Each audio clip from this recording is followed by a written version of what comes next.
Hello everyone, welcome to our platform. AI आने की वजह से काफ़ी इंटीरियर डिजाइनर्स को डर बना हुआ है कि क्या एआई की वजह से हमारी जॉब चली जाएगी। क्या अब हमें इंटीरियर डिजाइनिंग करनी चाहिए या नहीं करनी चाहिए, और एआई की वजह से हमारी जॉब रहेगी या नहीं रहेगी। एआई से रिलेटेड हर एक डाउट मैं आज आपके यहाँ पर क्लियर करूंगा, तो चलिए स्टार्ट करते हैं।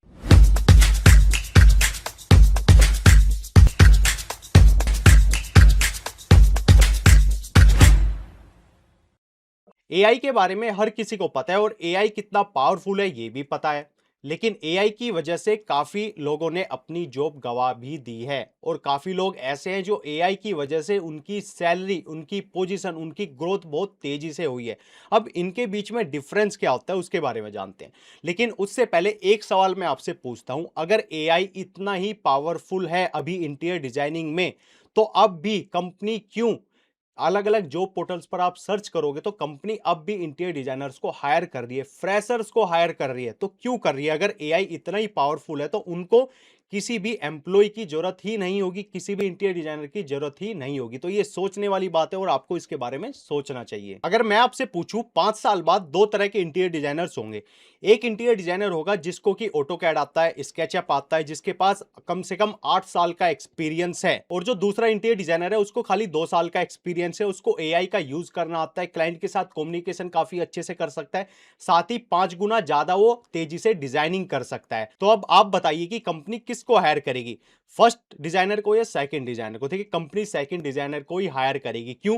क्योंकि उसके पास एक्सपीरियंस कम हो सकता है लेकिन उसको एआई का यूज करना आता है, और वो फर्स्ट डिजाइनर से 5 गुना तेजी से काम कर सकता है, जिसकी कम्युनिकेशन काफी अच्छी है, जिसकी प्रेजेंटेशन काफी अच्छी है, तो कंपनी उसी को हायर करेगी। तो यहां पर आपने क्या समझा? जिसको एआई का यूज करना आता है उसकी जो ग्रोथ है, जो उसकी सैलरी है, वो तेजी से वहां पर बढ़ेगी, और जिसको यूज करना नहीं आता है उसकी सैलरी घटेगी भी, साथ ही उसकी जॉब रहेगी या नहीं रहेगी ये भी काफी सोचने वाली बात है। इसके बाद नेक्स्ट पॉइंट पर चलते हैं, अंडरस्टैंडिंग दी रियलिटी फर्स्ट।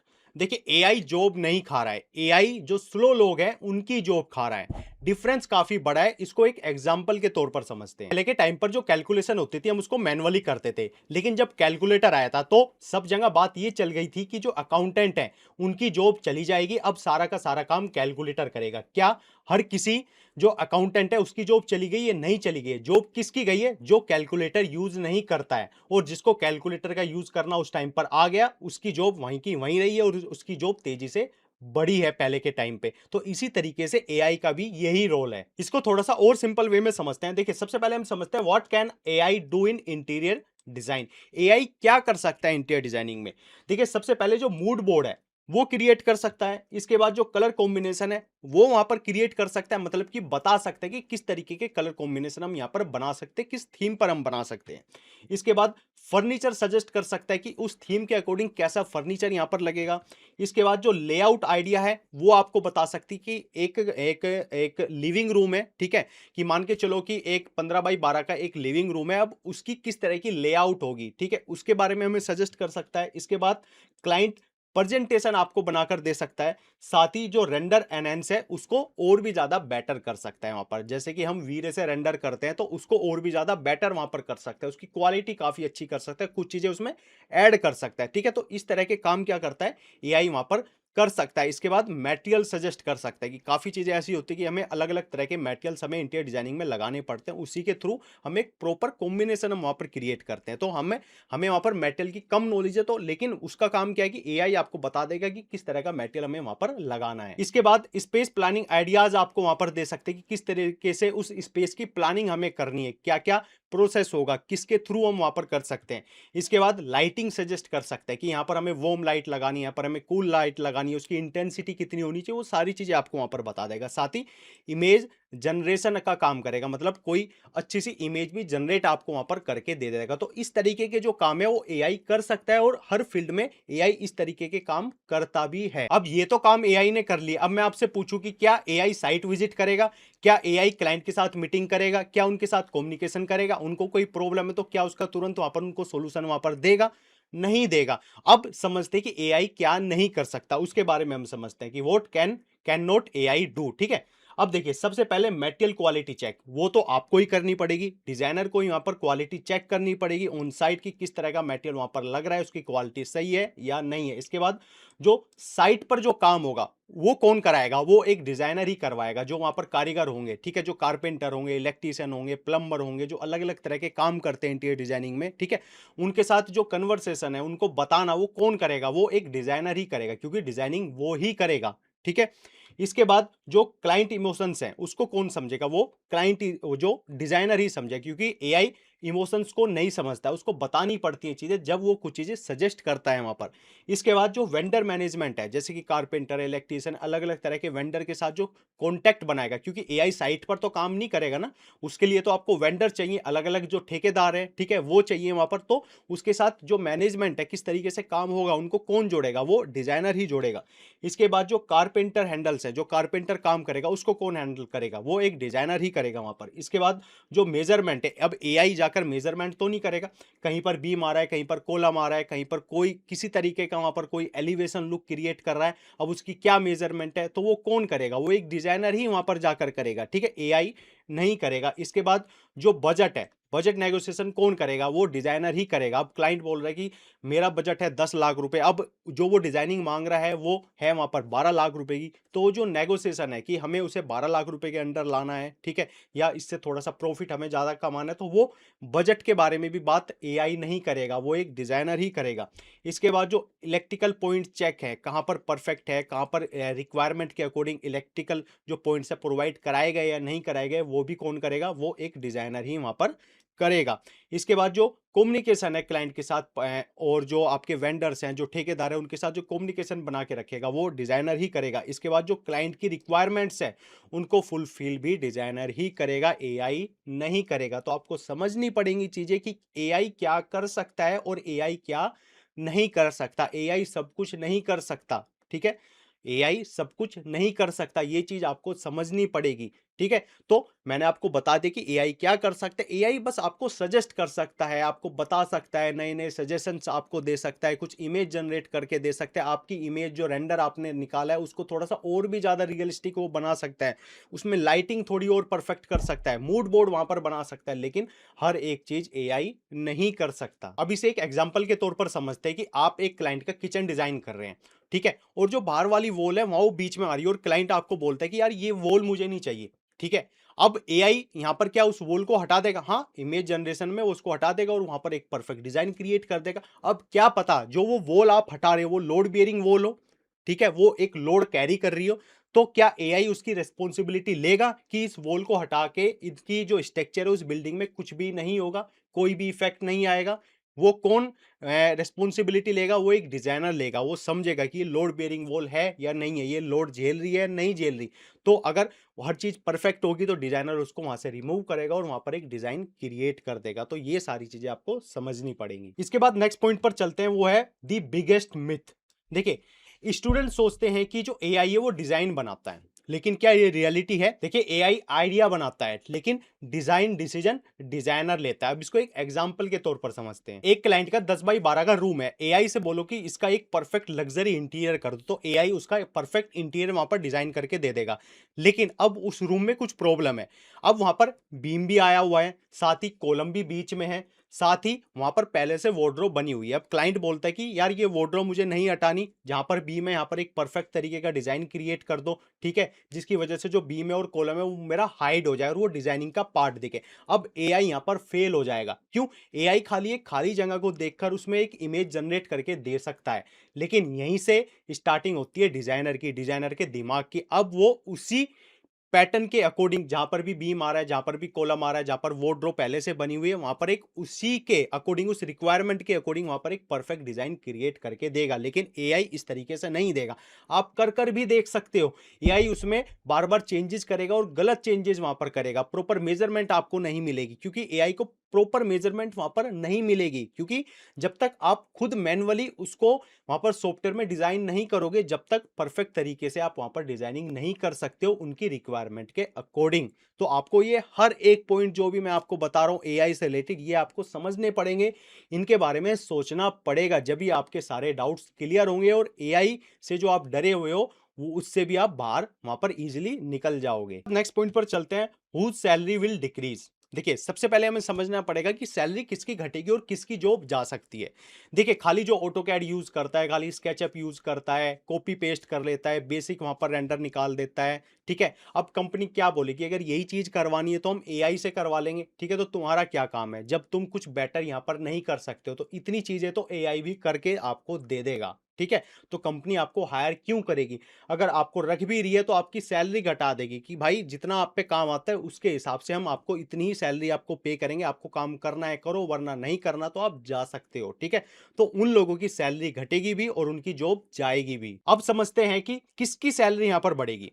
देखिए उन लोगों की यहां पर सैलरी बढ़ेगी जो क्लाइंट को हैंडल कर सकता है, जो क्लाइंट के साथ कम्युनिकेशन काफी बेटर कर सकता है, जो एक बेटर प्रेजेंटेशन वहां पर क्रिएट कर सकता है, जो एआई का यूज करना काफी अच्छे से जानता है, जो 8 घंटे के काम को खाली 2 घंटे में वहां पर कर कर दे देगा, जो साइट पर काम करवा सकता है, जिसको मेटल की नॉलेज काफी अच्छी है, जो वेंडर को हैंडल कर सकता है, जिसकी कम्युनिकेशन काफी स्ट्रोंग है। ऐसे लोगों की सैलरी बढ़ेगी भी और उनकी ग्रोथ भी बहुत तेजी से होगी। वो एक जॉब स्विच करेंगे तो दूसरी जॉब उनको इजीली वहां पर मिल जाएगी। तो ऐसी जो नॉलेज होती है ना, ये आपके काम आएगी। खाली अगर आप सॉफ्टवेयर पर फोकस करोगे, खाली मुझे सॉफ्टवेयर पर डिजाइनिंग बहुत अच्छी आती है, तो ये काम मैं फिर कह रहा हूं, तो ये जो बेसिक काम है ये आप एआई से भी करवा सकते हो, ठीक है। अगर आप उसको डिटेल में समझाओगे ना तो वो भी कर सकता है। लेकिन जो चीजें मैंने आपको बताई है, किन किन बेसिस पर आपकी सैलरी बढ़ेगी, आपकी ग्रोथ तेजी से होगी, ये काम एआई नहीं कर सकते और इन्हीं पर आपको फोकस करना पड़ेगा। और कंपनी आज के टाइम पे इसी चीज के पैसे देती है। तो आपको समझनी पड़ेगी कि हमें क्या आना चाहिए आज के टाइम पे, और आने वाले 5 साल के अंदर हमें अपनी नॉलेज किसके अंदर ज्यादा बढ़ानी है। खाली सॉफ्टवेयर पर फोकस नहीं करना। हम सबसे बड़ी गलती यही करते हैं कि खाली हम सॉफ्टवेयर को सीखते हैं, लेकिन जो बेसिक नॉलेज है, जो कलर्स थ्योरी है, मेटेरियल की नॉलेज है, कैलकुलेशन के बारे में, ठीक है, कम्युनिकेशन, वेंडर के साथ मीटिंग करना, क्लाइंट के साथ मीटिंग करना, उनके साथ कम्युनिकेशन, उसके बारे में हम नहीं सोचते और वहीं पर हम फेल हो जाते हैं। और ये चीज ऐसी, आप किसी भी फील्ड में जाओगे ना तो आप फेल ही होगे, क्योंकि ये जो बेसिक चीजें आप करना चाह रहे हो वो एआई कर सकता है। इसको थोड़ा सा और डिटेल में मैं आपको समझाऊं यहां पर, तो what do companies want in 2026। आज के टाइम पे कंपनी क्या चाहती है अपने एम्प्लॉय से। देखिए, जो कैन यू सोल्व प्रॉब्लम, आप प्रॉब्लम सोल्व कर सकते हो। इसके बाद कैन यू मैनेज क्लाइंट्स, अगर आप क्लाइंट को मैनेज अच्छे से कर सकते हो, उनके साथ मीटिंग आप अच्छे से कर सकते हो। इसके बाद कैन यू सेव टाइम, जैसे मैंने अभी आपको बताया 8 घंटे के काम को 2 घंटे में आप वहां पर कर कर दे रहे हो, तो कंपनी का फायदा है, क्योंकि उस टाइम पीरियड में वो आपसे 3 से 4 काम आपसे करवा सकता है वहां पर। इसके बाद can you use AI, AI का यूज करना आप पे आता है या नहीं आता, क्योंकि देखिए एआई आ चुका है तो एआई का यूज करना आपको सीखना पड़ेगा। आप सोचो कि नहीं यार एआई क्या करके कर लेगा, हम खुद ही सारे काम कर लेंगे, नहीं, एआई के आपको सीखना पड़ेगा, एआई के बारे में आपको जानना पड़ेगा, किस तरीके से वो काम कर सकते हैं और आपके काम में कितना इंपॉर्टेंट है वो, ये चीजें आपको समझनी पड़ेंगी। इसके बाद कैन यू इंक्रीज प्रॉफिट, क्या आप कंपनी का प्रॉफिट बढ़ा सकते हो। जैसे कि मैंने आपको बताया 8 घंटे के काम को 2 घंटे में कर रहे हो, आप क्लाइंट भी हैंडल कर सकते हो, आपको मेटल की भी नॉलेज है, आप वेंडर को हैंडल कर सकते हो, कम्युनिकेट आप अच्छे से करते हो। तो इससे क्या होता है कि कंपनी का प्रॉफिट बढ़ता है, कि अगर वो अलग अलग चीजों के लिए 3 लोग रखेंगे तो खाली आप वो एक पर्सन को वहां पर रखेंगे जो कि 3 लोगों का काम कर सकता है, जिससे कि वो खाली 2 की सैलरी देगा आपको, मतलब आपको सैलरी तो बढ़ेगी आपकी, 3 लोगों के बराबर आपको 2 लोगों की आपको सैलरी मिलेगी, फिर भी कंपनी को एक जो एम्प्लॉय है उसकी सैलरी से प्रॉफिट वहां पर हो रहा है, उसको ना रखे, ठीक है। तो ये चीजें आपको समझनी पड़ेंगी। के बाद समझते हैं कि who will earn the highest salary, कौन काफी अच्छी सैलरी कमा सकता है, जिसकी ग्रोथ काफी तेजी से होगी। देखिए पहले पर्सन होगा जो इंटीरियर डिजाइनर प्लस एआई, मतलब आपको इंटीरियर डिजाइनिंग भी आती है और एआई आपको काफी अच्छे से आता है, एआई को आप समझते हो और किस तरीके से उसको उससे काम करवाना है और इंटीरियर डिजाइनिंग में किस तरीके से उसको यूज करना है, अगर आप पर ये आता है तो उसकी सैलरी काफी तेजी से बढ़ेगी। इसके बाद इंटीरियर डिजाइनर प्लस मार्केटिंग, अगर आप पे मार्केटिंग भी आती है, देखिए आप जब क्लाइंट से मिलते हो, क्लाइंट को कन्वर्ट कर रहे हो मीटिंग के बाद, वो भी एक तरह की मार्केटिंग ही है। तो इंटीरियर डिजाइनर भी आप हो, साथ ही मार्केटिंग भी आप पर आती है वहां पर। इसके बाद interior designer plus client psychology, client देखिए हम अपने जो कोर्सेज हैं उसमें क्लाइंट साइकोलॉजी के बारे में पढ़ाते हैं कि क्लाइंट की साइकोलॉजी को कैसे समझा जाता है, क्योंकि अगर आपने क्लाइंट, जब आप क्लाइंट के साथ कम्युनिकेशन करते हो, उनसे मीटिंग करने गए हो, अगर आपने उनकी साइकोलॉजी को समझ लिया कि वो क्या चाह रहे हैं, किस बजट के अंदर चाह रहे हैं, क्या उनकी रिक्वायरमेंट है और क्या इनका मेन जो प्रॉब्लम है किस तरीके से हमें वो सोल्व करनी है, अगर वहां पर तुरंत उसका सोल्यूशन आप दे देते हो तो क्लाइंट 100% कन्वर्ट हो जाता है। ठीक है, तो इन चीजों के बारे में आपको समझना पड़ेगा, सीखना पड़ेगा। प्लस इंटीरियर डिजाइनर, प्लस आप साइट पर अगर काम आपको करवाना आता है, देखिए काफी लोग ऐसे हैं इंटीरियर डिजाइनिंग बहुत अच्छी करते हैं, सॉफ्टवेयर पर काम बहुत अच्छे से करते हैं, उनकी जो डिजाइनिंग है बहुत बेटर होती है, लेकिन उनको साइट की नॉलेज नहीं होती है कि साइट पर कैसे काम होगा, कैसे हमें करवाना है इस डिजाइनिंग को रियल में, एक्चुअल में उस क्योंकि काफी डिजाइनर ऐसे हैं जो डिजाइनिंग उन्हीं ने की है, लेकिन वो साइट पर सेम डिजाइन नहीं बनवा सकते। तो आपको पता होना चाहिए कि जो मैं डिजाइनिंग कर रहा हूं उसकी मेजरमेंट कैसे है, किस तरीके से हमें वो साइट पर एक्चुअल में बनवाना है, वो चीजें आपको आनी चाहिए। इसके बाद interior designer plus business skill. अगर आपके पास बिजनेस स्किल है, देखिए कंपनी क्या करती है ना, मैं ये सारी जॉब की बात कर रहा हूं, ठीक है, साथ ही फ्रीलांसिंग, अगर खुद का भी आपको बिजनेस करना है ना, तो ये चीज आपको आनी चाहिए। और बिजनेस आप कर रहे हो तो ये सारी चीजें तो आपके अंदर होगी, तो ही आप बिजनेस रन कर सकते हो। तो बिजनेस स्किल आपके पास होनी चाहिए, तो ही कंपनी आपको हायर सैलरी वहां पर देगी और आपकी ग्रोथ वहां पर तेजी से होगी। इसके बाद नेक्स्ट पॉइंट पर चलते हैं, व्हाट शुड स्टूडेंट्स डू। अब स्टूडेंट्स को क्या करना चाहिए, क्या चीजें सीखनी चाहिए, ठीक है, अपनी ग्रोथ के लिए। देखिए सबसे पहले आपको ऑटो कैड आना चाहिए, स्केचअप आना चाहिए। अगर वॉक थ्रू आप क्रिएट कर रहे हो तो लूमियन भी आप कर सकते हो, ये भी रेंडिंग सॉफ्टवेयर है। फोटोशॉप पे थोड़ी बहुत, अब लेकिन स्केचअप में एआई टूल्स ऐसे आ चुके हैं तो आपको फोटोशॉप की जरूरत नहीं है।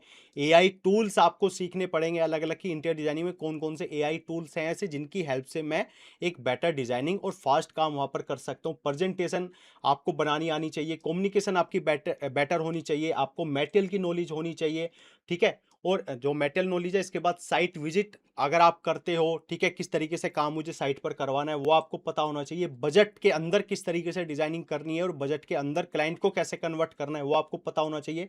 वेंडर के साथ मीटिंग करना और वेंडर को हैंडल करना, उनके साथ कम्युनिकेशन, ठीक है, और इसके साथ जो क्लाइंट मीटिंग है ये आपको आनी चाहिए आज के टाइम पे। और इन्हीं का पैसा कंपनी आपको देती है। देखिए इंटीरियर डिजाइनर खाली ये नहीं है कि वो डिजाइनिंग करता है, इंटीरियर डिजाइनर के अंदर बहुत सी स्किल होनी चाहिए, जो जो मैंने आपको बताई है, हर एक नॉलेज आपको होनी चाहिए, जब भी आपको एक बेटर सैलरी मिलती है किसी भी कंपनी में, ठीक है। इसके बाद जो 5 स्किल्स हैं जो एआई कैन नॉट रिप्लेस, जो एआई रिप्लेस नहीं कर सकता, जो प्रॉब्लम सोल्व कर देता है, ठीक है। जो साइट पर कोई प्रॉब्लम आई, कोई हमने डिजाइनिंग बनाई लेकिन साइट पर एक्चुअल में डिजाइन नहीं बन पा रहा है किसी प्रॉब्लम की वजह से, अब उसको कैसे सोल्व करना है। सेम डिजाइन हमें क्रिएट करना है लेकिन उस वो बन सकता है, लेकिन किस तरीके से बनना है, किस तरीके से प्रॉब्लम सोल्व करके वो बनेगा वो आपको पता होना चाहिए। इसके बाद नेगोशिएशन आपको आना चाहिए। इसके बाद लीडरशिप आपके अंदर होनी चाहिए। इसके बाद क्रिएटिविटी विद लॉजिक, अगर आप क्रिएटिविटी आपको आती है लेकिन उसके पीछे लॉजिक भी होना चाहिए। अब हम डिजाइनिंग, ये नहीं कि हम डिजाइनिंग कर रहे हैं तो हम कुछ भी डिजाइन कर देंगे, उसके पीछे एक लॉजिक होना चाहिए कि एक्चुअल में डिजाइन बन क्यों रहा है। इंटीरियर डिजाइनिंग में खाली किसी चीज को लग्जरी दिखाना नहीं होता, इंटीरियर डिजाइनिंग होती है एक प्रॉब्लम को सोल्व करना, उस प्रॉब्लम को सोल्व करने के साथ वो लग्जरी थीम वहां पर बनकर निकल कर आती है, ठीक है। तो ये चीज आपको समझनी पड़ेगी। इसके बाद जो साइट पर काम किस तरीके से होना है वो आपको आना चाहिए। मैं फिर कह रहा हूं, इंटीरियर डिजाइनर को अगर साइट पर काम करवाना नहीं आता है, किस तरीके से वो काम होगा, किस तरीके से वो डिजाइन एक्चुअल में बनेगा साइट पर, तो आपको कंपनी कोई भी हायर नहीं करेगी, ठीक है। तो ये चीजें आपको यहां पर समझनी पड़ेंगी। इसके बाद है 3 टाइप्स ऑफ डिजाइनर्स आज के टाइम पे, ठीक है। पहला क्या है, जो आउटडेटेड डिजाइनर है, ठीक है, जो आउटडेटेड हो चुके हैं, टाइप 1 के, सिर्फ ऑटो कैड और बेसिक स्केचअप जिनको आता है, एआई से डरते हैं, साथ ही सैलरी प्रेशर में क्या रहेगा, सैलरी प्रेशर उनके ऊपर काफी बना रहेगा, ठीक है। इसके बाद जो टाइप 2 है जिसको एआई यूज करना आता है, तो वो क्या करेगा, एआई से मूड बोर्ड, कॉन्सेप्ट और प्रेजेंटेशन वो बना सकता है, बेटर वहां पर कर सकता है। इसके बाद प्रोडक्टिविटी उसकी ज्यादा होगी और बेटर सैलरी और फास्ट ग्रोथ भी उसको वहां पर मिलेगी। अब जो तीसरा डिजाइनर होता है, जो बिजनेस डिजाइनर होता है, ये जॉब में भी करेगा तो वहां भी बहुत अच्छे से ग्रो करेगा और अपना बिजनेस करेगा तो वहां भी बहुत अच्छे से ग्रो करेगा, जिसको AI plus design plus client handling, site execution plus sales, सब चीजें आती हैं। अपनी टीम और बिजनेस बिल्ड करता है, क्योंकि अगर आपको सारी चीजें आती है और एक आप बिजनेस अपना कर रहे हो और एक टीम बिल्ड आपने वहां पर कर ली, तो ये बहुत बड़ी चीज होती है। इसके बाद इनकम की लिमिट सैलरी से बाहर निकल सकती है। मतलब कि अगर आपने सोचा कि यार मैं हर महीने 1 डेढ़ लाख रुपए कमाऊँगा और आपके पास ये सारी स्किल है, तो 1 डेढ़ लाख के कब 4-5 लाख रुपए बन जाएँगे, 10 लाख रुपए बन जाएँगे, आपको पता भी नहीं चलेगा। अगर आप किसी का 20 लाख रुपए का भी इंटीरियर करते हो ना, कि एक क्लाइंट का 20 लाख रुपए का बजट है और उसका इंटीरियर आपने कराया, तो कम से कम 3 साढ़े 3 लाख रुपए उस प्रोजेक्ट में आप आराम से बचा लेते हो। लेकिन वो नॉलेज आपको लेनी पड़ेगी, सीखनी पड़ेगी, किस तरीके से हम वहाँ से पैसा बचा सकते हैं, क्या क्योंकि उसी प्रॉफिट में से तो आप पैसा निकालोगे ना, जो आपकी टीम है, आपके ऑफिस का रेंट है, जो वेंडर्स हैं, जो आप काम करवा रहे हो, जो आपके आने जाने का खर्चा है, ठीक है, वो सारा पैसा कहाँ से निकलेगा, उस क्लाइंट के बजट के अंदर से ही आपको पैसा निकालना पड़ेगा, और वो कैसे निकलता है वो भी चीजें आपको समझनी पड़ेगी, ठीक है। तो मैं फिर आपको कह रहा हूँ कि एआई से आपको डरना नहीं है, एआई को अपने एम्प्लॉय की तरह लो, कि मैं एआई को एक काम बता रहा हूँ और वो मुझे वो तेजी से करके दे रहा है, ठीक है, फास्ट करके दे रहा है, ठीक है, जिसकी हेल्प से आपके क्या हो रहा है, आपकी जो प्रेजेंटेशन है, जो आपका जो एक रुतबा होगा उस ऑफिस में, या अपना बिजनेस आप कर रहे हो, वो आपका बढ़ेगा। तो एआई से डरना नहीं है, एआई को एक एम्प्लॉय की तरह लो, कि आपके नीचे वो काम कर रहा है, मैं उसको बता रहा हूँ और वो मुझे काम करके दे रहा है, ठीक है। एआई किसकी सैलरी खाएगा वो भी मैंने आपको बताया, और किसकी सैलरी बढ़ाएगा वो भी मैंने आपको बताया। तो एआई से डरना नहीं है, एआई को एक एम्प्लॉय की तरह लो और ग्रो करो, एआई को सीख करो, और किस तरीके से उसको यूज कर सकते हैं उसके बारे में आप सीखिए। अगर आप भी एक परफेक्ट इंटीरियर डिजाइनर बनना चाहते हैं, तो आप हमारा इंटीरियर डिजाइनिंग का लाइव कोर्स आप ज्वाइन कर सकते हो। अगर कोर्स से रिलेटेड आपकी कोई भी क्वारी है, तो नीचे दिए हुए नंबर पर हमें कॉल कर सकते हो और अपने डाउट आप इजीली क्लियर कर सकते हो, जिसमें हम आपको step to step interior designing के बारे में सिखाते हैं, जिसमें आपके theoretical, practical plus real project पर आपको काम करने का मौका मिलता है। तो इस वीडियो में इतना ही। Thank you so much. Video अच्छी लगी तो लाइक करें, चैनल को सब्सक्राइब करें।